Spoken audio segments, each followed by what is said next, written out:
ఓం మహాగణాధిపతయే నమః. ఓం గురుభ్యో నమః. ఓం శ్రీమాత్రే నమః. పరమేశ్వర స్వరూపమైనటువంటి జ్యోతిష, వాస్తు మరియు ఇతర అనేకమైనటువంటి శాస్త్రములను మనకు అందించినటువంటి మహర్షులకి నమస్కారం.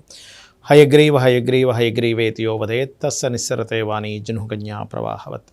అరుణాం కరుణాతరంగితాక్షీం ధృతపాశాంకుశపుష్పబాణచాపాం అనిమాదిభిరావృతాం మయూకైః అహమిత్యేవ విభావయే భవానీం. శ్రీమాత్రే నమః. ప్రేక్షకులకి ఆ లలితాంబిక అమ్మవారి యొక్క అనుగ్రహం పరిపూర్ణంగా కలగాలని మనస్ఫూర్తిగా కోరుకుంటూ మనం ఈ వార ఫలితాల్లో ముఖ్యంగా 15వ తేదీ వరకు ఉన్నటువంటి గ్రహస్థితి ఏ విధంగా ఉంది అని చెప్పి చూసుకున్నట్లయితే వృషభ రాశిలో గురువు ఉన్నాడు. అదేవిధంగా మనకి కన్యారాశిలో రవి కేతువులు ఉంటూ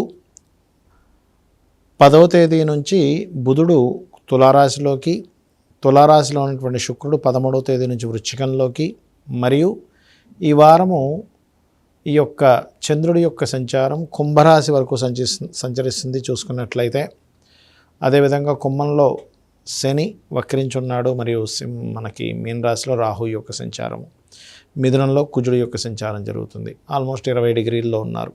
నవగ్రహాలని, అందులో 2 ఛాయాగ్రహాలు, మిగతా గ్రహాలు ఏవైతే ఉన్నాయో వీటి యొక్క ఫలితాలు ద్వాదశ లగ్నాల మీద, లగ్నాలు తెలియని వారికి రాశి మీద ఎటువంటి ఫలితాలు ఉండబోతున్నాయి, ఏ విషయాల పట్ల మీరు కాస్త జాగ్రత్తగా ఉండాలి, ఈ యొక్క అంశాలు చెప్తుంది నేనైనప్పటికీ కూడా చెప్పిస్తుంది సాక్షాత్ లలిత అమ్మవారిగా భావిస్తూ ఈ యొక్క పక్ష ఫలితాల గురించి మనం తెలుసుకుందాం. తులాలగ్నము, తులారాశి. మీకు ముఖ్యంగా రాశిలోనే శుక్రుడి యొక్క సంచారం జరుగుతుంది. ఈ రాశిలో శుక్రుడి సంచారం అనేటువంటి చాలా సుఖాలు, భోగాలు, భాగ్యాలు, కొంత ప్రశాంతతను అందిస్తుంది. కాకపోతే ఉద్యోగ సంబంధించిన రీత్యా రకరకాల మార్పులు చూపిస్తున్నాయి. కాకపోతే మీరు పర్టికులర్గా ఉద్యోగ సంబంధించిన విషయంలో 14-17 తేదీని మాత్రం ఎటువంటి తప్పుడు నిర్ణయాలు తీసుకోకండి.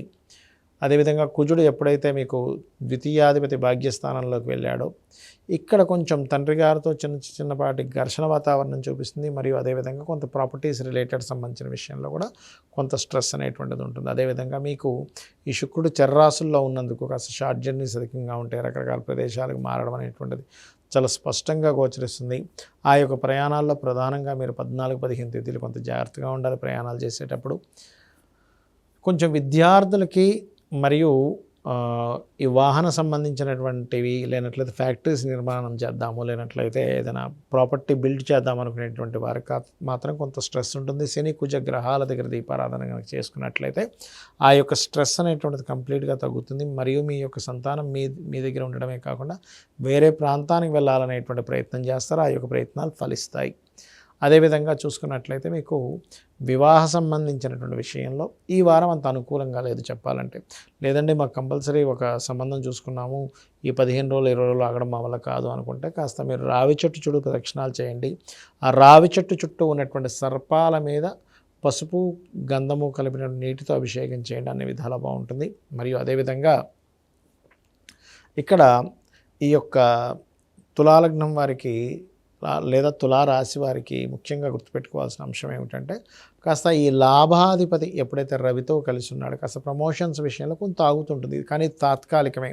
మీరు ఎంత గణపతి ఆరాధన, సూర్యభగవాను చూస్తూ ఆ యొక్క ఆరాధన, కాళికాదేవి యొక్క ఆరాధన కనుక చేసినట్లయితే, ఓం కాళికాదేవి అయిన నమః అనేటువంటి నామస్మరణ చేసినట్లయితే అన్ని విధాలా మీకు బాగుంటుంది.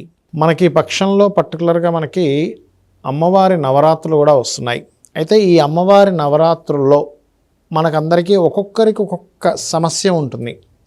ఎవరైతే లలితా సహస్రనామాల్లో ఉన్నటువంటి నామాలలో ఎవరెవరు ఏ నామాన్ని జపిస్తే బాగుంటుంది అని చెప్పి చూసుకున్నట్లయితే చూడండి, మనందరికీ కూడా ఇప్పుడు ఉన్నటువంటి సమస్యల్లో ప్రధానంగా ఫైనాన్షియల్ గ్రోత్ కావాలి అని అనుకుంటూ ఉంటాం. ఎందుకు జరుగుతుంది అసలు ఫైనాన్షియల్ గ్రోత్ ఎందుకు ఉండదు అంటే, 2వ స్థానము భాగ్యస్థానం కానీ, 5వ స్థానం కానీ, లాభస్థానం కానీ, ప్రధానంగా 2వ స్థానం పాడైతే ఇబ్బంది ఉంటుంది.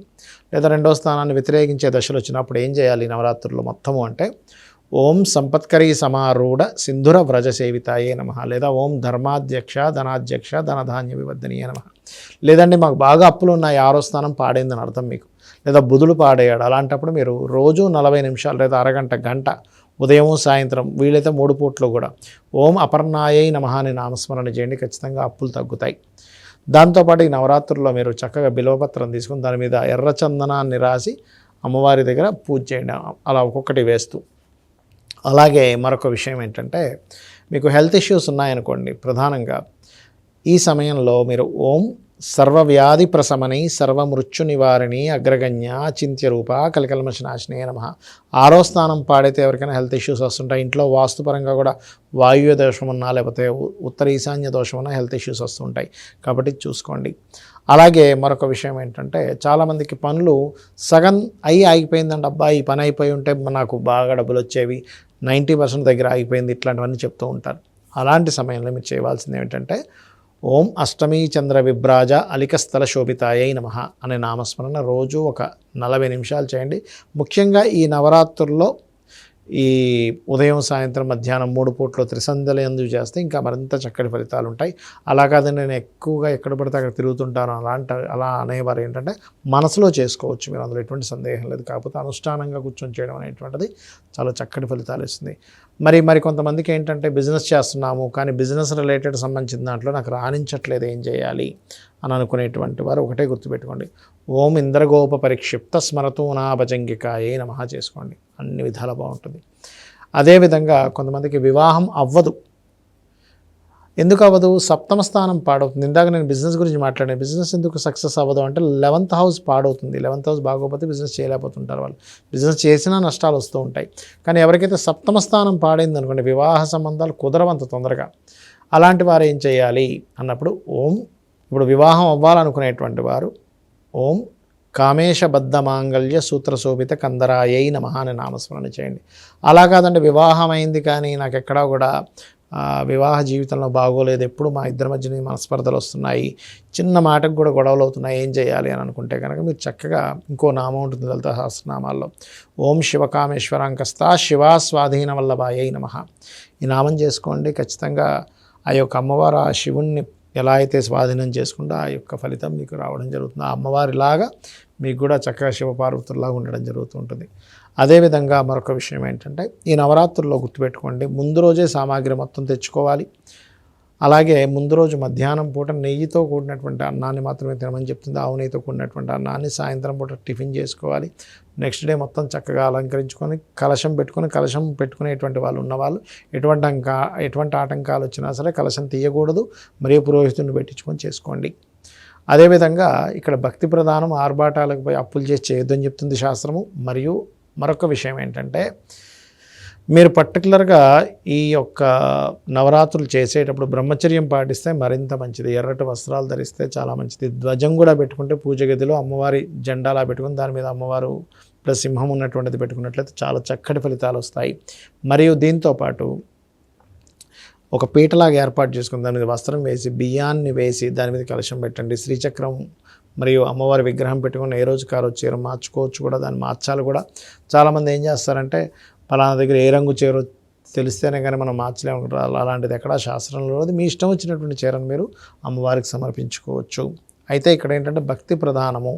కానీ ఈ నవరాత్రులు ఎవరైతే భక్తి శ్రద్ధలతో చేస్తారో వాళ్ళ యొక్క కర్మ తొలగడము, అనారోగ్య సూచనలు రాకపోవడము, వాళ్ళకి ఏదైతే సంకల్పం ఉంటుందో ఆ సంకల్పం నెరవేరడం అనేటువంటిది ఖచ్చితంగా 100% జరుగుతుంది. అందులో ఎటువంటి సందేహం లేదు. మరియు చాలామంది నన్ను అడుగుతున్నటువంటి ప్రశ్న ఏమిటంటే, ఈ నవరాత్రుల్లో మాకేదైనా మధ్యలో ఏదైనా ఆటంకం వస్తే ఆపాలంటే ఆపద్దు. సరే, మీరు నవరాత్రులు చేయలేమనుకుంటున్నారు, 5 రాత్రులు చేసుకోవచ్చు అని చెప్పింది. లేదండి అలా కాదు అని అనుకున్నట్లయితే కనీసం మీరు అష్టమి, నవమి, దశమి కూడా చేసుకోవచ్చు. లేదా కొంతమంది 3 రోజులు చేస్తూ ఉంటారు, ఇంక వేరే రోజులు ఎంచుకొని ఏదైనా ఇబ్బంది ఉందనుకుంటే, లేదా ఆఖరి రోజైనా సరే చేయొచ్చు. ఇది గుర్తుపెట్టుకోండి. కాకపోతే కలశం ఏదైతే ఉంటుందో నవరాత్రులు పూజలు అయిన తర్వాత ఆ కలశాన్ని దానంగా ఇవ్వాలి, గుర్తుపెట్టుకోండి. ఆ కలశంలో కొన్ని పత్రాలు కూడా వేసుకోవాలి. అది ఎటువంటి కలశమైనా దానం ఇవ్వాల్సింది కాదు. దానం ఇస్తేనే ఫలితం ఉంటుంది. అదేవిధంగా పూజకి ముందు సంకల్పం చెప్పుకొని చేసుకుంటేనే ఆ పూజకి ఫలితం ఉంటుంది. సో ఇవి చేయండి. అమ్మవారి అనుగ్రహానికి పాత్రలు అవ్వాలని మనస్ఫూర్తి కోరుకుంటున్నా. శ్రీమాత్రే నమః.